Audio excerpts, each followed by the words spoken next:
Hello guys, welcome back to my channel. আশা করি তোমরা সবাই ভালো আছো, আমিও ভালো আছি। চলো আজকে চলে যাক একটু ঠাকুর দেখতে। এই যে আমি আজকে এটা পরেছি, আর আমার আউটফিটটা কেমন লাগছে কমেন্ট করে অবশ্যই জানাবে, ঠিক আছে? তো চলো আর আজকে ঠাকুরটা দেখা যাক।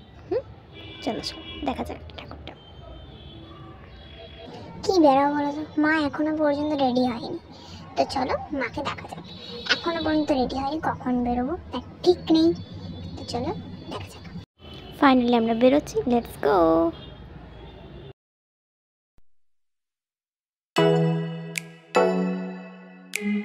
Oh